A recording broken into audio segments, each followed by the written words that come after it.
Alright, we apologize, guys. We're having problems with some audio tonight, but welcome inside the NFL Tonight studios. We started off with a NFL on CBS intro. This is Nick Rice hosting here on NFL Tonight, along with our ever NFL analyst. He knows a thing or two about football. This is Robert Deiters on the other side. Welcome, guys, to the NFL Tonight. Happy holidays, guys.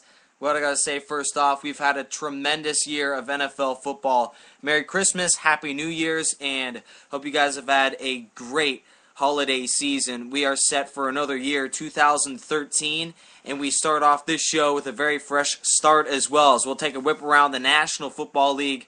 They called it Black Monday yesterday for a variety of reasons. We'll start off in Arizona, as all we know is that Ken Wisenhunt yesterday was fired as being the head coach following a 5-11 season. We start off with Robert Deiters and whip around the NFL. What do you have with the coaching flux over in Arizona? Andy Reid is going to be targeted to be the head coach for the Cardinals. I think it would be a good choice there. Billy Cuddiff is going to go to the Niners. He signed with them, and he's in contention with David Akers for the spot of field goal kicker. That will be interesting in this one, as well as being the kicker on this team, which is going to be competitive, as well as Greg Schiano to evaluate Josh Freeman. Josh Freeman will have some competition next year for the starting position of quarterback.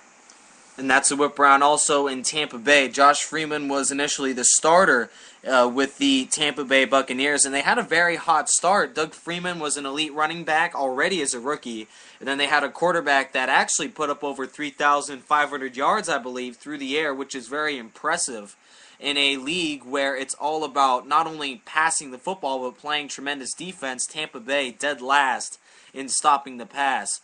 Hopefully, if you're a Tampa Bay fan, you get that defensive side of the ball fixed up during the offseason. They let go of Aqib Talib, sent him over to New England, and that just created all sorts of issues for Tampa Bay. Now moving on to San Francisco, your hometown team, Robert. What do you have on roster moves made for this team? They have a first-round bye, and they'll face, obviously, whoever's in contention there in the NFC. We have two games, Minnesota and Green Bay, then Seattle and Washington. We'll get to those analysis later on.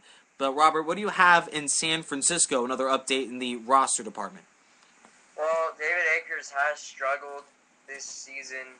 I can agree, Billy Cuddiff, coming to the team, but this guy hasn't done very well either. He was on the Redskins, and he was released by them on October 9th after missing 5 of his 12 field goal attempts. And with this competition, you see two kickers that are both veterans. Billy Cuddiff was a Pro Bowl selection 2010, and he was just known in 2011 for missing the field goal for the Ravens that could have made them into the Super Bowl, and he missed it just by inches.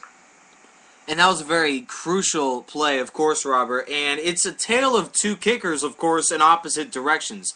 I mean, both have struggled as of late, but Billy Cuddiff has kind of made a name for himself.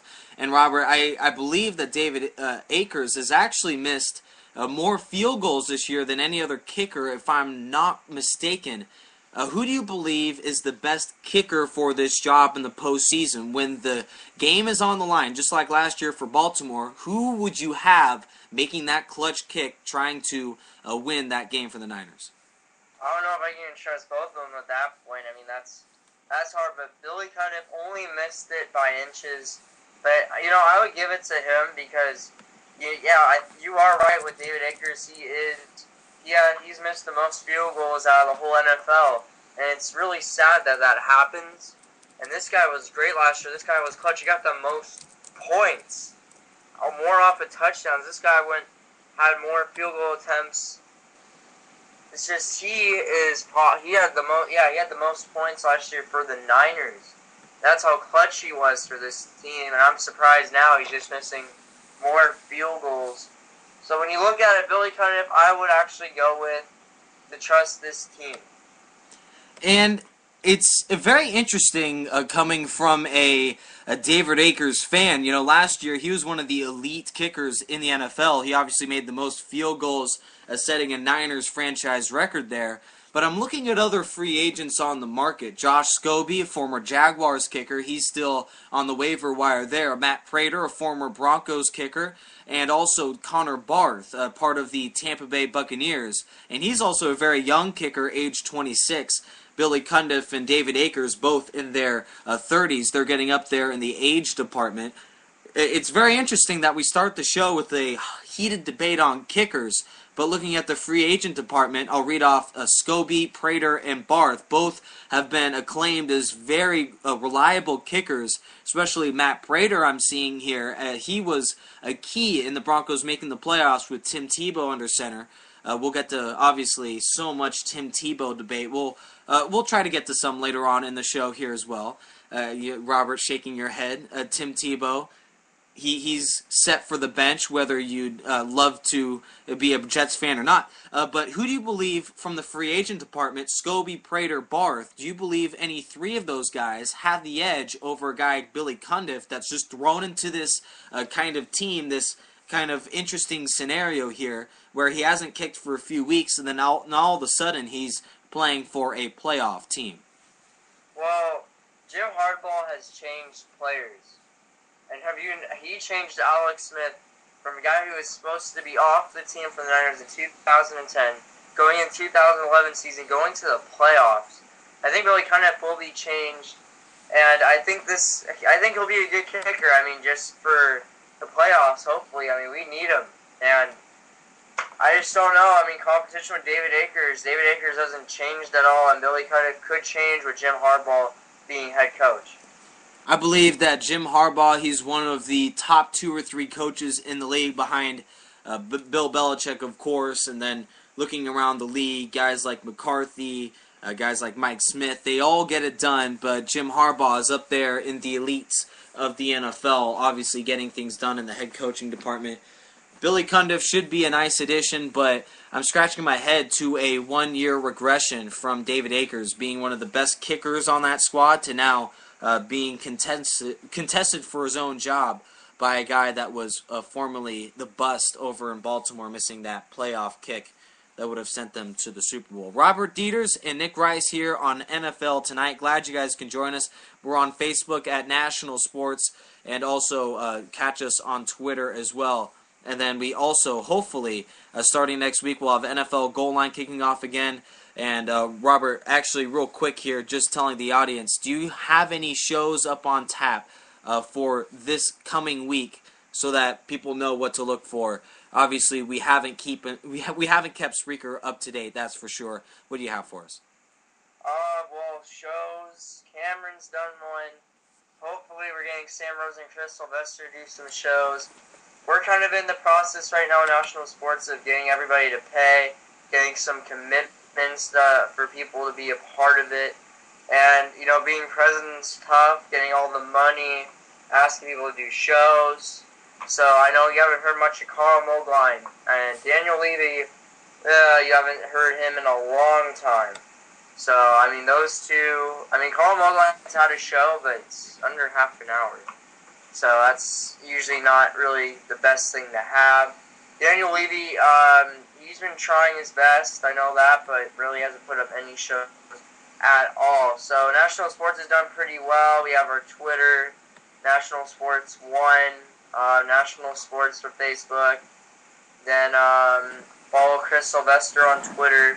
He's a big name, and he's also been a big guy as well. Nick Rice, one of the biggest guys here on National Sports, doing a weekly show every week, and I'd like to thank him for that. Thanks, Robert. Obviously, much appreciated. We'll get going to the main portion of our segment tonight, which was the NFL playoff predictions. We also have Cameron Sadeghi, a very interactive guy on National Sports here on Spreaker.com as well. We're in affiliation with National Sports here, Spreaker.com, NFL Tonight, getting kicked off. The first show on Spreaker of the new year, 2013, kicking off here. And we have the Bengals and the Texans. This one of the two AFC matchups kicking off this weekend. And this one is the later matchup of the night, featuring the two quarterbacks. The quarterback matchup is Matt Schaub, the home team in Houston, taking on Andy Dalton, an upstart team that now comes into Houston on a huge run. They were initially 3-5. They've won Obviously, 6 of their last 7. Very impressive finish. Their only loss to the Dallas Cowboys. So looking at this game, we'll both debate this real quick. This isn't the most intriguing matchup, even in this conference, but this one still could decide some playoff implications here, as Houston initially regarded as one of the elite in the AFC, but they have shown defensive issues. Just reading off the statistics here, and their offense is one of the elite in the National Football League, but their defense is in the bottom half of the league. And that could be taken advantage by a top 5 offense in Cincinnati. Andy Dalton also throwing 27 touchdown passes to a variety of targets, not just A.J. Green, but Jermaine Gresham and Mohamed Sanu has also gotten in the action as well for Cincinnati this year. And also, Sanu has also been a viable throwing receiver as well. Very dynamic duo there. So, Robert, I'll give it over to you. We'll both analyze this game real quick. Cincinnati and Houston, 2 elite teams that struggle on their portions of the field. Cincinnati not as good running the football, only 109 yards a game, but Houston can't stop the pass. Who do you see has the edge in this game that really could go either way in Houston? Well, you said Texans do struggle on the defensive end, but when you look at it, Cincinnati Bengals have done pretty well this season. Andy Dalton has really stepped up for his second year. Getting it to A.J. Green is probably going to be the big thing for the Bengals. As you know, this guy's been huge. I think he's the best wide receiver in the game. And also, when you look at Matt Schaub, he's over 4,000 yards this season. I think he's going to do pretty well. Arian Foster, that's going to be a big guy to stop when your defense has to stop the running game against Arian Foster, as well as Andre Johnson has been a big wide receiver as well for the Houston Texans. So who's going to win this game? It's hard to predict. But when you look at it, I think Cincinnati Bengals will win. I think Andy Dalton and A.J. Green will work together. Just looking at these last couple games for Houston as well, they faced, in Week 16, they faced Minnesota losing 23-6, a very dominant defensive front. Facing the New England Patriots in Week 14, a very dominant defensive front, losing 42-14. These are games where they aren't just losing, they're getting blown out by 30, 35 points. This is a team that when they face an elite defensive line, they have to rely on their own defense and defensive line to really manhandle the game and give the offense breaks, and they haven't been able to do it all year long. I give the edge to Cincinnati in this game, and frankly, I'm going with the upset pick of the week. Robert also, I believe, will somewhat agree with me here. I'm going with Cincinnati in a hard-fought, tough game where Houston has just bottled down as of late. In some cases, it goes to which team is hotter down the stretch. The New York Giants won the Super Bowl last year, being the hottest team in the NFL. Houston has lost 3 of its last 4. Cincinnati, 6 of its last 7. Winners of those games. I go with Cincinnati 23-17. Robert, just a quick score update. Who do you have as a prediction in this game? For which game? For Cincinnati and the Houston Texans. Well, as I said, I picked Cincinnati, and the score is going to be, I think it's going to be, Cincinnati could keep on getting the touchdowns with A.J. Green and maybe Ellis as well. Maybe this could, I think it will be 27-17 Bengals. Very interesting prediction there. We're both going with Cincinnati. Now over to Indianapolis and Baltimore.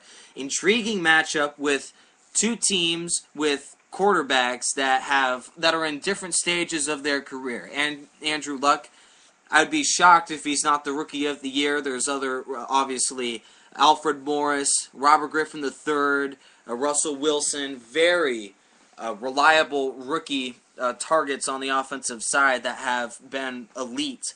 But I believe Andrew Luck gets that award, and showing on the offensive side of the ball with the receivers that he's had, his leading receiver this year being a unknown rookie wideout T.Y. Hilton, turning him into a superstar, by the way. Then Reggie Wayne also, their top 2 targets there.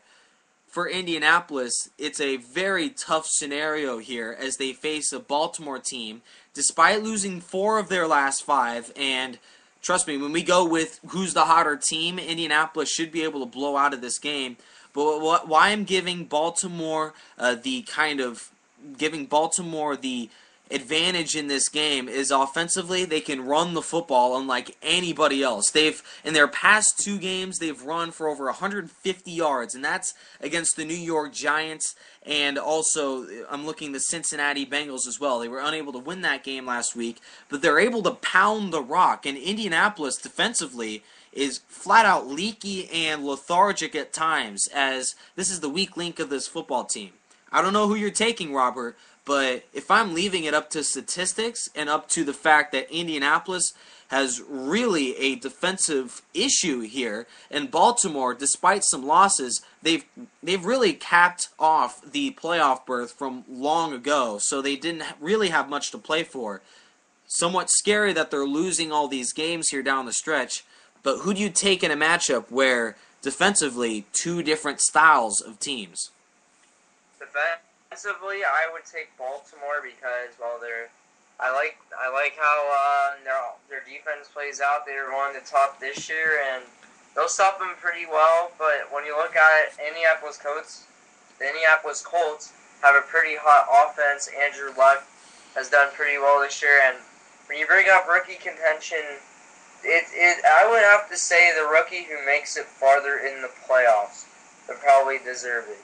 Now, if you look at the regular season statistics, I give it to RG3. It's leading a team that got a 7-game winning streak. But going back to this game, yeah, Vic Ballard hasn't been a big name, but when you say Reggie Wayne and T.Y. Hilton, those are the big wide receivers you have to go for in this game. And the statistics show passing yards per game, Indianapolis Colts have the advantage.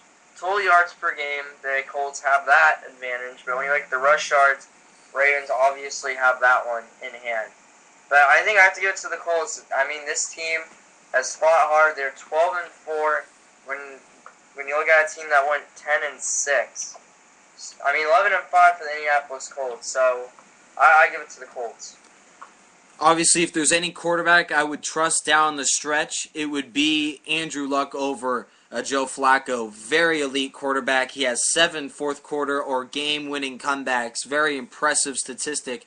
No quarterback in the last 20 years has done anything near that. Very impressive, Andrew Luck. But if I have to trust a total team effort, the remaining 23 players that suit up and play football, I would give it to the Baltimore Ravens. As flat out, they are the more talented team. They may not be hot, but I give Baltimore at home the edge over Indianapolis. It might be close, but Indianapolis, possibly falling down early, will be very tough to come back. I give Baltimore a 20-17 advantage. And Robert, you're taking care of the NFC as well. Yes, I am. And let's go to the first game, Minnesota Vikings and Green Bay Packers. A team that runs the ball and a team that likes to pass the ball. Green Bay Packers, Aaron Rodgers, the best NFC quarterback he was rated, and Adrian Peterson, probably the best running back in the whole NFL. So you look at both of these teams. Christian Ponder has been shaky this season. Aaron Rodgers has been pretty good this year. I mean, I like how he's been throwing. He has 39 touchdowns because they never really run the ball at all. Alex Treen has no touchdowns this year. But when you look at the Green Bay Packers, Randall Cobb and James Jones, the 2 big wide receivers for Green Bay. Minnesota Vikings, Percy Harvin is probably a big one, and Kyle Rudolph. I guess you would say these are probably the 2 biggest guys for this team. But when you look at both of these teams, it's really hard to tell. I mean, Vikings have done pretty well. I mean, they're a team where they could beat some good teams and also lose to some bad teams. They beat the Niners. I remember that pretty well, and they did pretty well that game. They beat the Packers last week. So, I mean, both of these teams are very interesting to watch. But when you look at it, I think the Vikings can win it. They have a little bit better defense than the Packers, so that's who I'm going for. And the score would have to be...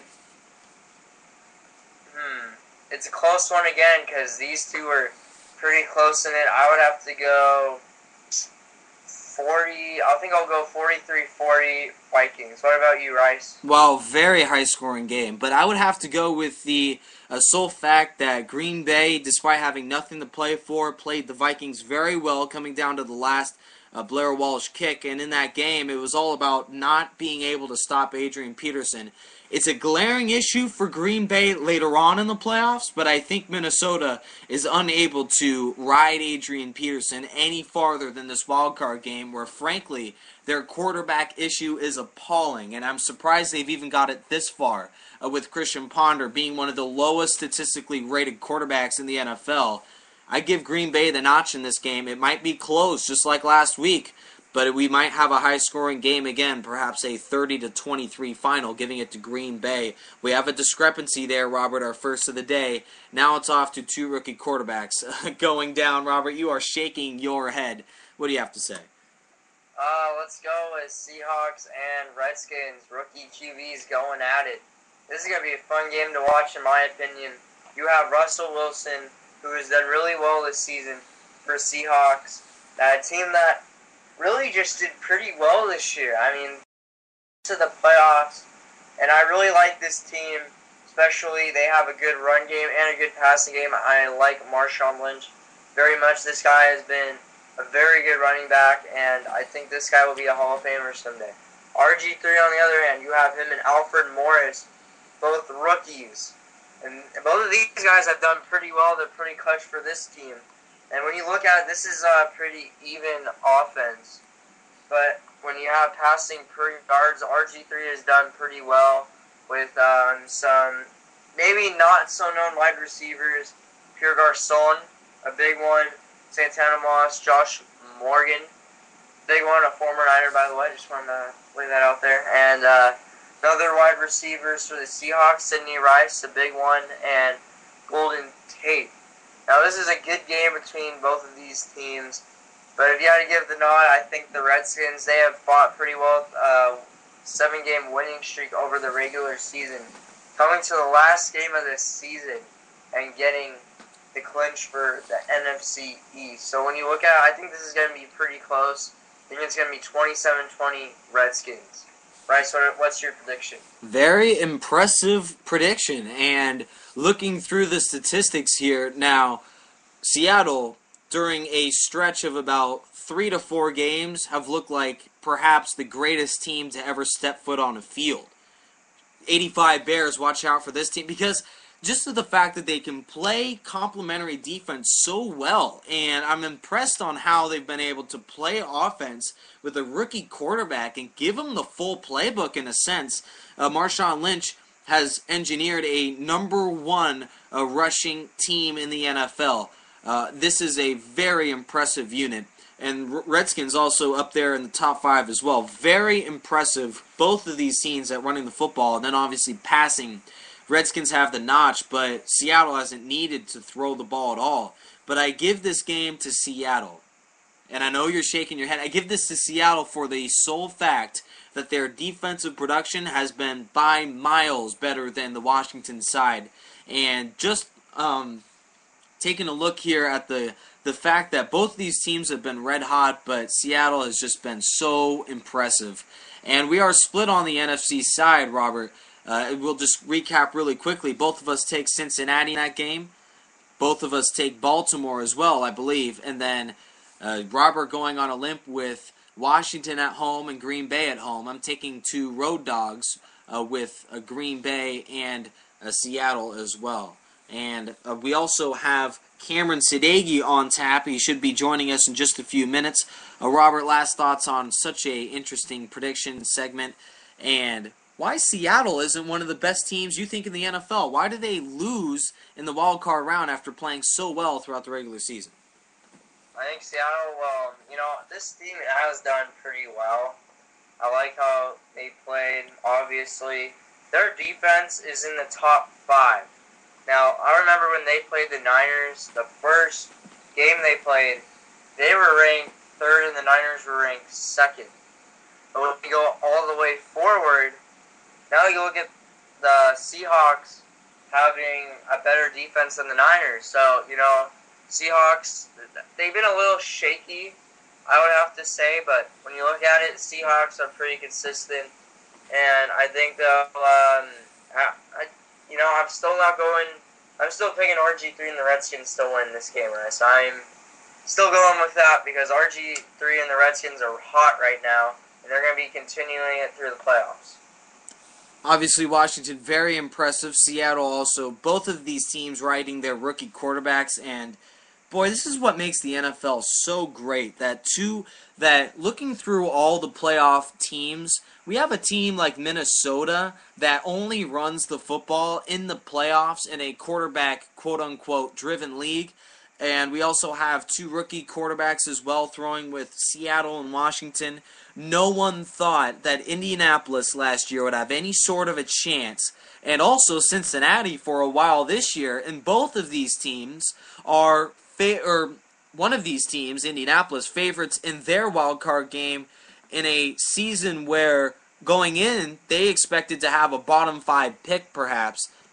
Such an impressive league, and just the fact that we've had so many intriguing scenarios, and this is what makes the NFL so great. And we also have more NFL debates coming up with Cameron Sadeghi, who should be joining us any second here. This is Robert Deiters and Nick Rice on the NFL Tonight, our first presentation of Spreaker.com's National Sports here in the 2013 year. We hope to have Cameron Sadeghi joining us at any second now. And just the fact that I'm just looking through these matchups, and oh my goodness, just so many intriguing headlines. And then going over to next week before Cameron Sadeghi joins us here, let's look at the AFC real quick. Denver and New England. Who would you take as the team that is most hot and most likely to win in the AFC in these playoffs in the coming weeks, Robert? I like Denver a lot, especially when you have Peyton Manning under QB. This guy is hard to figure out in the defensive playbook, and I think they're going to make it all the way, and I think they have a pretty good chance of winning the Super Bowl. It's very impressive. Both of these teams have drafted so well. We have Cameron Sadeghi joining us. Obviously, we're very happy to have Cameron joining us. He's been a very interactive part of Spreaker.com's National Sports. Robert Deiters also very glad to have you as a part of our show. And we recapped at the very start of the show. Now, we've been talking playoffs for quite some time here on NFL Tonight. Stephen Hughes couldn't join us as well, but we right off the top went with a very intriguing topic. Also, we'll get to update in Chicago later. Robert Deiters has more on that. Tampa Bay's Josh Freeman, his job security is on the line, Cameron. And if you haven't heard, he is, by Greg Schiano, challenged to being the starting quarterback coming into next year. Tampa Bay squandered what was a very likely playoff chance earlier on in the year. Who do you believe next year should be the man under center for Tampa Bay? Is this a team that needs to draft a quarterback of the future? Or is this a team that can rely on Josh Freeman to win games for them next year and in the years moving forward? I think that Josh Freeman still needs to be the quarterback for the Tampa Bay Buccaneers. I think, drafting a new quarterback and throwing him, into the fire would cause a lot of turmoil and would set you back a few years in the development of your franchise. I think if you put Freeman, just give Freeman one more chance. I feel like, he had that, before this year, he had that one bad year. Now he's improved. I think he's a great, great quarterback. Unfortunately for Tampa Bay, they just haven't come up with a few plays to win a few games. And honestly, their defense, in my opinion, is a little bit shaky in my mind at times. So I would not put all the blame on Josh Freeman. I think you should keep him there, let him have one more year to get you to the playoffs. Then everything's fine. Keep him for a very long time. But if he plays horrifically bad, then I think you would need to go to that alternative. But for now, I think Greg Schiano needs to be a little bit more patient. And look, I know that Greg Schiano is a very anxious coach, and he wants to win now. But patience is the key to become a successful organization in the future, and that's what the Tampa Bay Buccaneers are trying to do in the future. A lesser-known stat, we'll move on to another topic here. Washington, in the past 3 years, speaking of very patient organization, they have, over the past 3 years, cut over 150 players, and only 2 of them starting in the National Football League for another team. Very interesting stat there. Mike Shanahan revamped that team and started with Robert Griffin. They took a lot of first-round picks out to pick this guy, and also Seattle's Russell Wilson. Very impressive quarterbacks, guys that can make plays with their feet. We've seen quarterbacks more and more nowadays. It seems to be a quarterback-driven league where if you need to make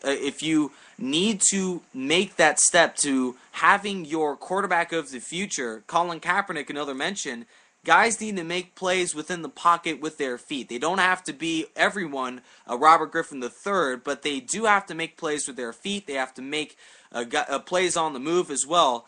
Cameron, do you believe this is more of a quarterback-driven league where you need to make plays with your feet? And have we seen a dying era of the quarterback that just sits in the pocket and throws the football, a presumable pocket passer? Cameron, do you believe this is a changing era, or do we just see some rare talents in this year's draft?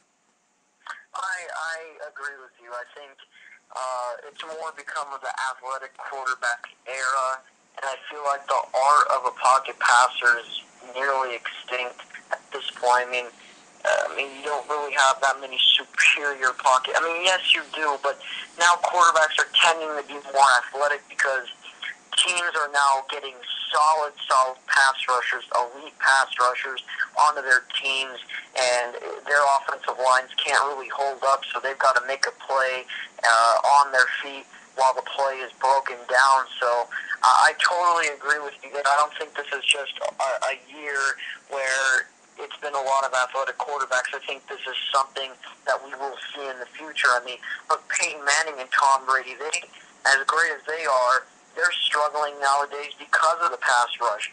They can't make some key critical plays late in games because they can't get out of the pocket to even throw it out of bounds. So I think it's such a huge factor now. I mean, look, the league has changed so much, and you've seen the formations with the triple option, the spread option. I mean, look, we even saw Tim Tebow be successful in that spread option with not that many great passing mechanics. So I think this game has turned into more of a college-type game in a way with the implemented college formations in the offenses. So I would have to agree with you there. And to add with your point, it seems to be more of a defensive end-driven league in a sense. We see guys, Geno Atkins, a very successful defensive tackle for the Cincinnati Bengals, J.J. Watt, a mention for the Defensive Player of the Year, guys that can really have the strength to take care of the offensive line that they're up against and then rush the quarterback,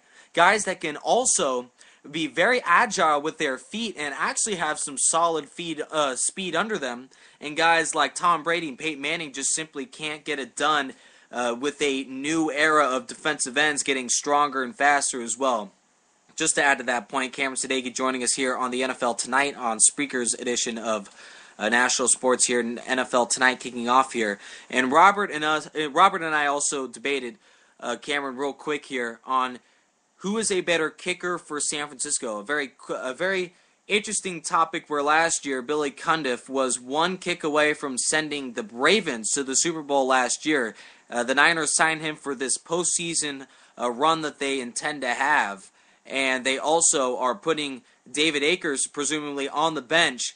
What is your thoughts on this move? And do you believe that this was a move that they should have made with guys on the free agent market, with Josh Scobie, Matt Prater, reading off some successful names that they did not pick up? They picked up a lesser-known Billy Cundiff that presumably made the playoff mistake last year.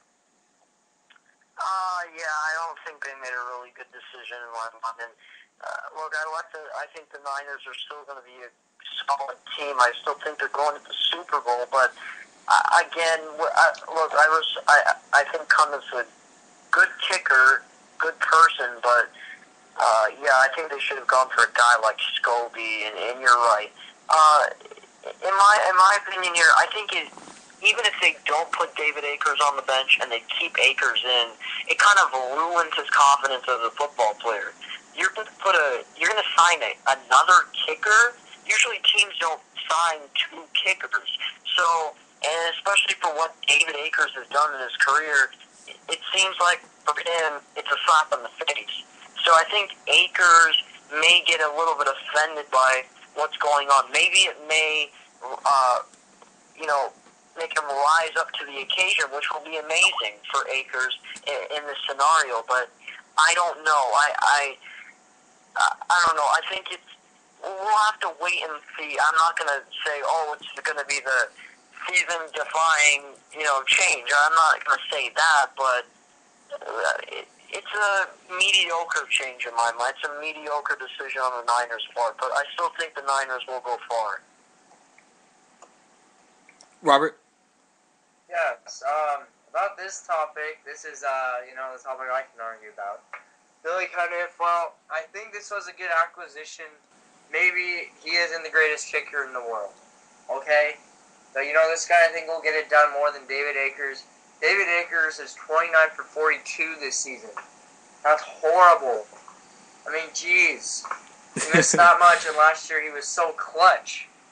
He scored more points than the whole Niners offense. And holy crap. He's really good. I mean, can I say something really? Just goes like...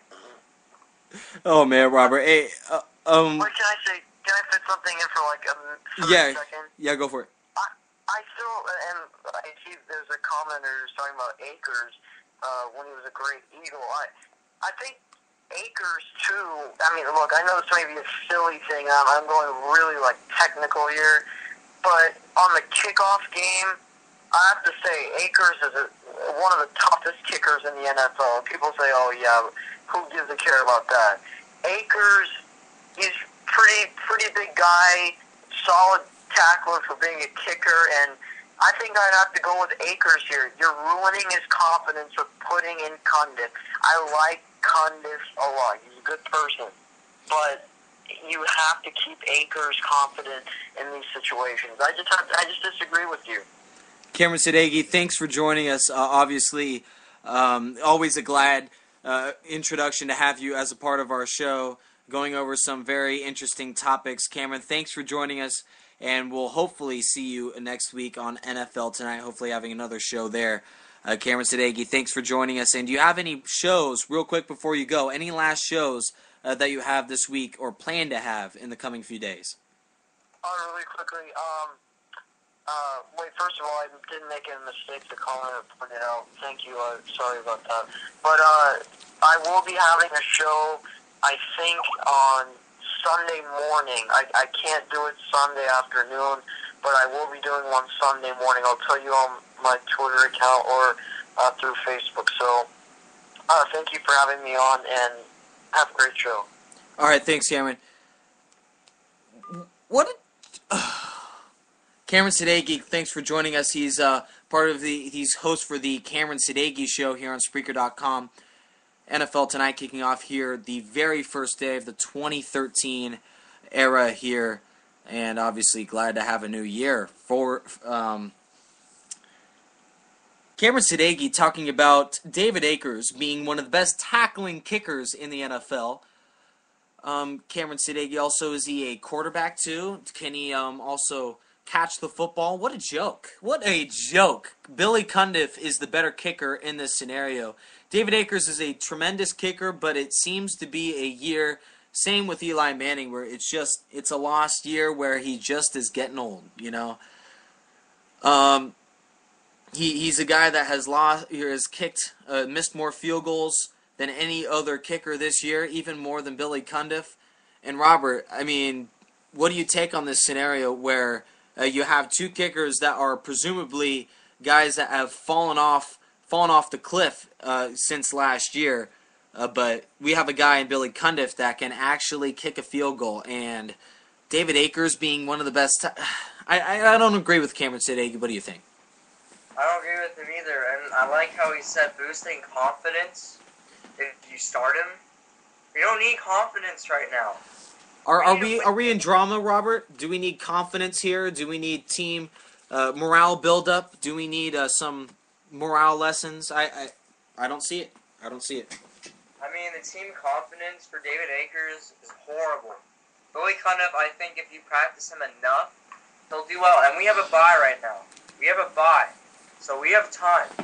We have time to train him. And he will become a Niner. He will become the Niners nation. Obviously, Robert is a San Francisco fan. All I have to say. When you look at it, it's 2020. Fourth quarter. 5 seconds left. You took the timeout. 23-20. He'll be the hero in SF. Imagine if he proved himself then and there. If you proved himself right there, he's a true Niner. Now I understand David Akers' situation, but we need him now, but he's not doing anything right now. So we gotta find someone else to replace him. Now imagine the Alex Smith, Colin Kaepernick situation. We gave Alex Smith a huge chance in 11. Then when you go to the 2012-2013 season, he got hurt. Then we put in Kaepernick. Then he did really well. Then we boosted his confidence. Boosted Alex Smith's confidence. We're looking for confidence here. Apparently, and we're looking for confidence. I know Alex Smith probably was pissed off, which we understand. But you know what? Colin Kaepernick is our QB right now. And he is going to be one of the best in our future. I understand the whole situation with Alex Smith was a good QB this season. Yeah, he was. And we're not going to argue that. Because we understand that's the truth. But we're boosting Colin Kaepernick's confidence. Because if he doesn't play soon, he doesn't want to play for the Niners. And he is our future. And he is going to be our starting QB next season. That's my argument.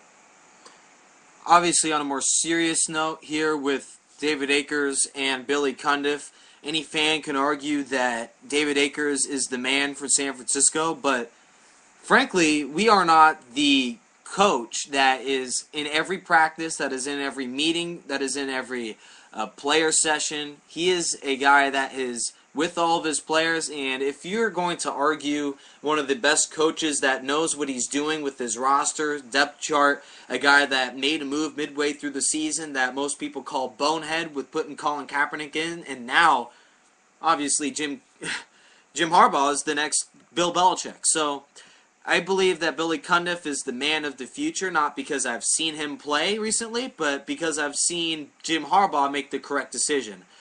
Plain, point, cut, and dry. Robert Deiters also. Let's get on to another topic here. I know San Francisco is a great town, but let's get enough of the Bay Area. Devin Hester apparently retiring as a part of Chicago after, I believe, setting an NFL record for most total returns for a touchdown with 14, if I'm not mistaken. Robert, if you can go more in depth on this. Why Chicago so frustrated with one of the best players on their special team squad ever making this decision, perhaps a little too early in his career, but a decision that he believes is a correct one?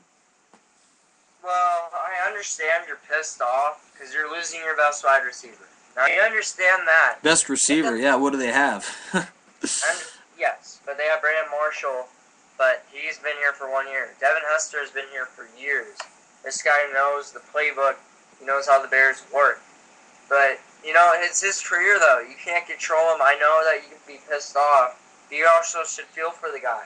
You should say, hey, you know, he had a good career. You should congratulate him. You know, appreciate him for what he's done for you. I mean, you shouldn't, be pissed off at him. He can make his own decisions in life. Yeah, well, I mean, obviously the management cannot control their decision, but also more flux going on in that Chicago organization. Lovie Smith, previous head coach there for Chicago, fired yesterday, one of 7 coaches that were let go on Black Monday as of December 31st, 2012. And he perhaps, setting the records, or the Bears to a 10-6 record, is the best former coach on the market. He's a guy like Jeff Fisher that was on the market and was picked up by St. Louis. And before St. Louis, one of the bottom 5 teams in the league, played very well against elite teams They've drafted a lot of guys well. They were a missed field goal away from beating the Niners twice. They had a 7-8-1 record. Similar scenario to whatever team manages to pick up Lovie Smith. Now, it's debatable to what scenario best fits Lovie, but do you believe, Robert, that he's the best coach on the market? We're also talking college coaches. Chip Kelly comes to mention, and then Bruce Arians in the NFL ranks. We have Andy Reid as well. Do you believe that Lovie Smith is the best coach out there if you're an NFL team that is in need of a new head man for your organization? I think Lovie Smith is a great head coach. I don't know why you would let him go, but just because they didn't make the playoffs, I guess they didn't really want him back. But this guy was pretty good. I like how he coached. Maybe he didn't coach the best, but you have to understand the Bears didn't have Jay Cutler for I believe a game or two. But he holds your offense, and he's your center. He's the guy you want to be under center for the Bears. But I think Lovie Smith, he did have a winning record. And, I think he is one of the best out there. So, any team, I think, would be great to have him. Maybe, Cleveland Browns, he could change a team around. I think he could change about 2 to 3 teams that are out there that don't have a head coach. And you mentioned Cleveland, also a similar defensive talent-wise as Chicago. They're very elite, powerful up front. Cleveland is. Obviously, Cleveland is a step behind Chicago. They don't have any sort of a receiving game. They don't have a quarterback that's even remotely in contention for a playoff caliber season. So Cleveland at a more disadvantage. But Phil Emery, the general manager for the Chicago Bears, mentioning that he wants to win and he wants to win now. That was the key when they fired Lovie Smith. And it was interesting how if Lovie Smith, here was the scenario here. Lovie Smith was reportedly already pink slipped. Now, before the Bears head coach was let go on Monday, apparently the organization earlier on and in the days before started looking for vacancies and also trying to get other coaches, reach out to other coaches in the college ranks and in the NFL. Very interesting. They already move on to another coach before they even fire him. And the Bears in the last week of the year were a Vikings win if they would have lost away from making it to the postseason. Very interesting final scenario there. Also, Lovie Smith winning his final 2 games in somewhat impressive fashion. Why they would let go of a coach that also has faced injury issues and problems with off-the-field distractions as well. Jay Cutler slapping right at his left tackle, Javaris Webb, earlier on in the year. As much as that is a coach issue with not bringing a character and not bringing leadership to that team, and that's also an issue for another team, Detroit Lions most notably. I don't believe that Lovie Smith was a coach that they really needed to let go. This is, I believe, a general manager that was quick to his decisions, and this is a team that has holes, glaring issues. Brian Urlacher getting old. They have Nathan Tillman. He's getting old as well. So they have guys that are also on the downgrade of their years that Lovie Smith has used, those old guys, to play extremely well. Robert, do you agree? Now, this is almost like a reiterating the same question here, but Lovie Smith, do you believe that he did a better job than the general manager really saw out of this guy throughout his tenure with the Chicago Bears, that he has also had a very successful few years in a tough division, the NFC North?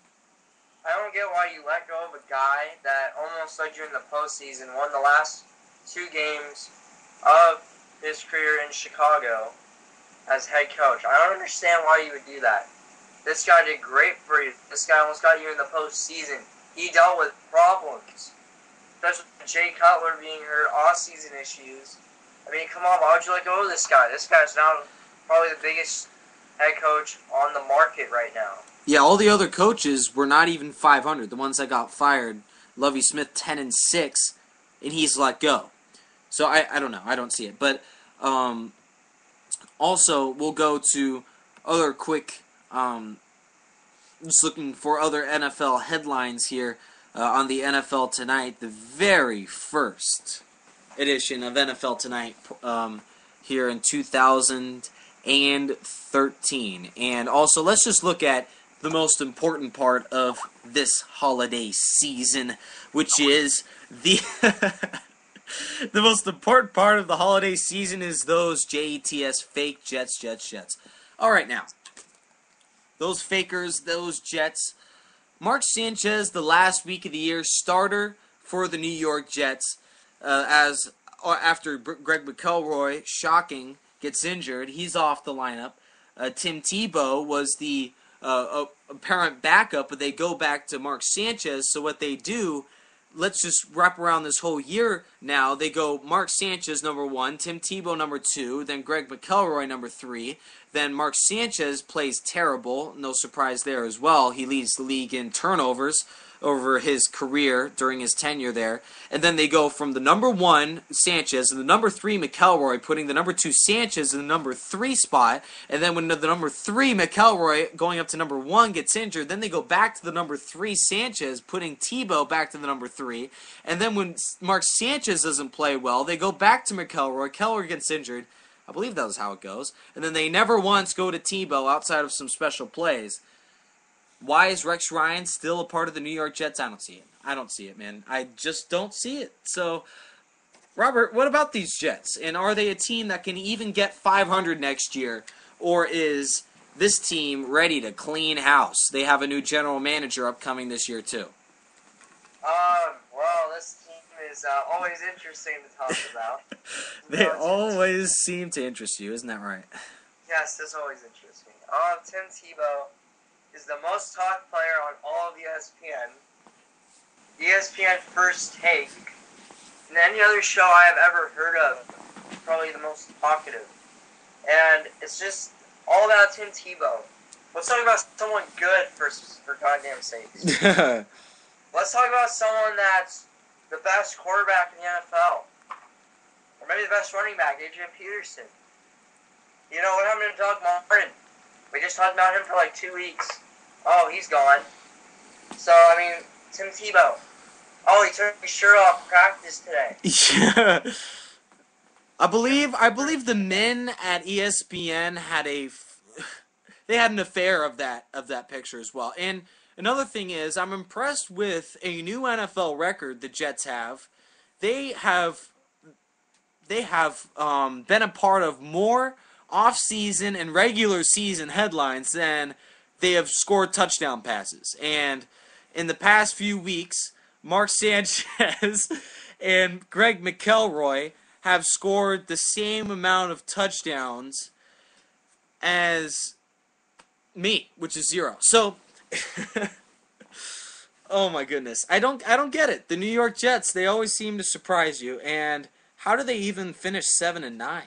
I don't see it. I just don't see it. And why Rex Ryan gets another year is beyond my mind, because it's similar to San Diego, where they have fallen apart as of late, and then now they bring back their head coach, a guy that obviously is woefully immature, doesn't have any sane sense of mind. When the Jets were 3-6, they said this is a playoff team.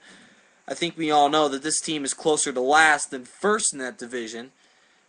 I don't see it, man. I just don't see it. We're wrapping up here on NFL Tonight. Robert, do you have any last topics to go through? Obviously, those fakers, those Jets. I have a question for you, Robert. Yes. Do you believe that Tim Tebow next year, Jacksonville last year showed interest in Tebow, didn't give him the job. Do you believe that Tim Tebow will be a member of the Jacksonville Jaguars next year?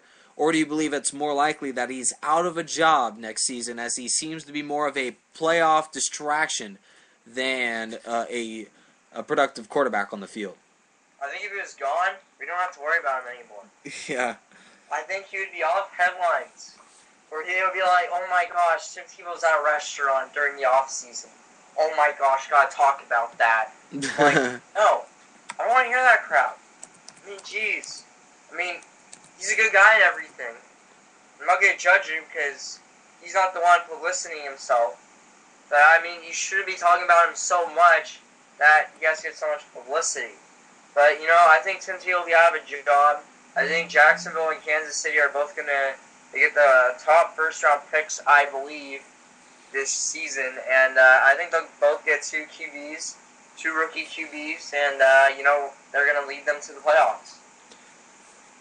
And speaking of playoffs, we'll go right back to this very intriguing topic. Cameron Sadeghi will join us one final time for the David Akers and Billy Cundiff discussion. We've had a very entertaining evening here on the NFL Tonight. Glad you could join us. We are in affiliation with National Sports here on Spreaker.com. Cameron Sadeghi set to join us for David Akers and Billy Cundiff. Akers setting a season record for most missed field goals of any kicker active in the NFL currently. And then also, obviously, Billy Cundiff, the guy that apparently cannot hit a clutch field goal to save his life, missed a 25-yarder to win the game against the Patriots. But he's a very reliable target that the Baltimore Ravens have nurtured for years upon end now in San Francisco. Cameron Sadeghi, your thoughts on a kicker controversy that is perhaps a similar controversy to Tebow versus Sanchez? Who the heck cares? Well, okay, I didn't understand why you guys got so mad at me when I said that Akers. Okay, look, I know Akers has been doing really bad, but what I'm trying to say here is that Akers in the playoffs can turn it on. We've seen him do that so many times. For Akers as a veteran, he knows it like any other veteran. When you get in the playoffs, forget about what happened. Forget about the 27 out of 42. Now it's about the playoffs. It's a new season. Akers could make those big time kicks. And there's a guy on here who commented. His name is Dino's Blank. I can't say the word network. He even agreed with me too. He said I was right about the Akers point and that Cundiff. Look, I like Cundiff a lot, but I want to go with the more experienced veteran here. I think Billy Cundiff needs to earn a little bit more respect in this league before he gets to be in that prestigious spot. So, guys, don't get too mad at me, but I thought it was funny when you guys are saying that I'm making too much out of it, even though I kind of am. But thank you, though. All right, thanks, Cameron. Give me a break. He believed that Alex Smith was a better quarterback than, obviously, Colin Kaepernick. You know who could turn it on in the playoffs, Robert? Take a wild guess. Tim Tebow. Last year, he won a playoff game. Who could turn it on in the playoffs? Tim Tebow. Give me a break. Yeah, let's put in David Akers. Let's go with the guy that has missed more field goals this year than any other kicker. Well, wait a minute. No, we can keep him on our squad. Let's forget about Billy Cundiff because he could tackle. Because he could save what the Niners have never given up this year, which is a kickoff return touchdown. Give me a break. Come back, Cameron. I really love your sarcasm. Yes, and David Akers is not allowed to be on the Niners anymore. I think they're going to stick with Billy Cundiff. Cut Akers. Akers is going to go cry. And Billy Cundiff will win the winning field goal for the Niners, whoever they play. So, when you look at it, Billy Cundiff is going to be our kicker for the next 2 years. That's my prediction. All right, we'll go off of that. That's a great way to end the night. Cameron Sadeghi joining us here on NFL Tonight. That was Robert Deiters and obviously Nick Rice. We hope to have you back next week. We'll try our best to keep you guys up to date. Just listen to all the other shows going on. We'll keep you up to date through there. But NFL Tonight, hopefully making another appearance. This is the first episode of NFL Tonight on the 2013 season. Thank you guys for joining us. January 1st, 2013. You guys have a happy holidays and a merry New Year. Happy New Year. Jeez, whatever it is. Thank you guys for joining us. This is Nick Rice alongside Robert Deiters. Stephen Hughes could not join us tonight. Hopefully having him next week. Thank you guys for joining us. We're also on Facebook and Twitter as well. NFL Tonight, Spreaker.com, and National Sports. Thank you guys for joining us. We'll see you next week.